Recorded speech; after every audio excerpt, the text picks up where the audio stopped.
Good afternoon, CFM. This is Coach Matt with our Friday workout. This should be a fun one. We're mixing a little heavy deadlift with a Flex Friday style workout. Deadlift max out is in 2 weeks from now, so we are sticking with some relatively heavier percentages for the next 2 weeks leading up to that 1 rep max deadlift effort. So begin the warm up today with 3 minutes of your choice warm up pace cardio. And I got some ground based lower extremity stuff and some jumping stuff to get us ready for that. So start with heel toe rocks, up on the toes, back on the heels. Then we're gonna do some bounding tuck jumps. So jump 10 times and progressively try to pull your knees further and further away from the ground. The goal is a short reactive bounce on the ground where you spend as little time loading the calf, ankle, Achilles and getting back to that jumping position as possible, right? So I'm jump, jump, jump, jump, jump. And each bounce on the ground is as fast and punchy as possible. Only pull your knees up as high as you can and remain in that good jumping cadence, okay? Next one is gonna be drinking bird. So 10 reps on each side, just short little pulses. This is one thing I've seen when I program drinking birds in the warm up. A lot of times people will do this. They'll do rep number 1 and they'll go like, oh yeah, good stretch, right? Like this. Stay there for like 15 seconds and then they'll go to number 2 and a set of drinking birds ends up taking like 3 minutes, right? So just a real quick little pulse of that hamstring stretch on the drinking birds like this fast, okay? All right, leaning high knees, right? So another quick foot movement exercise, a good strong lean into the wall, knee up high to start, and then we're trying to maintain exactly the same body position, driving this foot down while I'm pulling the other one up. 1, 2, 3, 4. And the goal there is that my head does not move up and down very much because I'm moving my legs so fast. There's very little time that both feet stay off the ground, okay? Last one is a static Cossack hold. Use something, I'm just trying to get out of the way so you can see me, but hold that bottom of that Cossack squat position for 15 seconds using whatever support you need. Try to get the knee that's bent, keep that heel firmly on the ground, the other one toe pointed at the sky, okay? All right, so we're gonna begin with our deadlifts for today. Make sure you get good quality warm-up sets of deadlifts in before you hit that first heavy set of 4, right? But from the ground to the hips, maintaining contact with the bar in the legs, tight lumbar arch in the back, okay?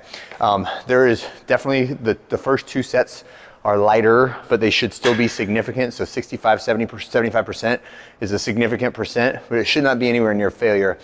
The last 2 sets of 85 and 85 plus are kind of up to you how heavy you go, but those should be close to threshold sets for you, all right?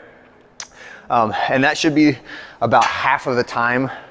That should be more than half the time, let's say like 35, 40-ish minutes of the workout.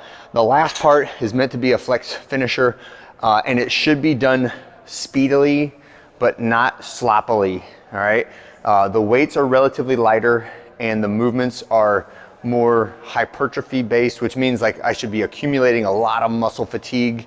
My heart rate will get up, but I don't want you to feel the suck factor of like a Fran or a Kurt or any of those high intensity metabolic workouts. But I want you to be out of breath. I want your muscles to be burning. I want you to feel a good pump in your arms, your shoulders, and your chest when you do it. But make sure that you pick a weight that's appropriate for that, right? So all these things are 50 reps, but they should be 50 reps that you can get done in like 2.5 or 3 minutes. So large, long sets.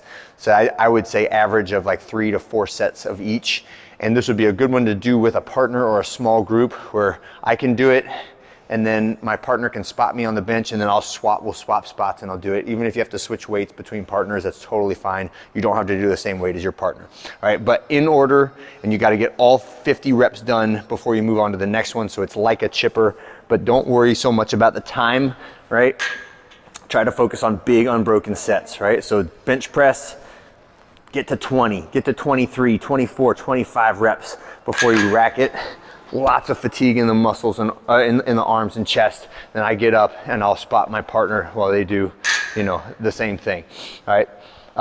Next one is a bent over barbell row with the same weight. So I'll take the bar down and now I'm in my bent over position, performing my barbell rows. Again, even when I get to those heavy fatigue sets, I'm trying not to like jump or bounce that weight up to my chest, right?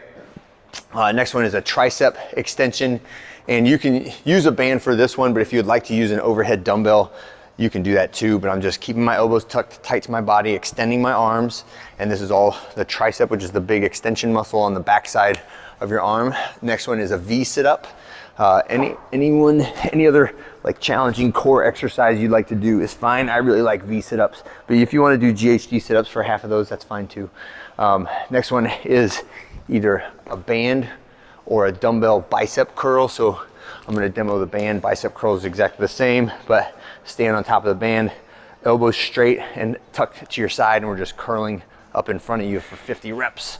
And that one should be, again, do 25 reps, quick rest, do 15 more, quick rest, do 10 more, and then move on. And the last one is a plate raise, a front plate raise.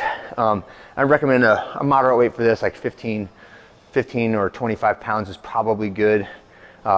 You get fatigued on this a lot faster than you might think, right? But elbows mostly straight, but they can be slightly bent. We're just going from this hip position up to your eyeball height, okay? So this is the opposite idea from a kettlebell swing. In a kettlebell swing, I'm not using my arms at all. I'm using my hips to generate that upward motion of the weight. This one, I'm keeping my legs locked and I'm driving that weight up with my shoulders, okay? And that is it, okay? Have a great workout and I'll see you guys on Saturday.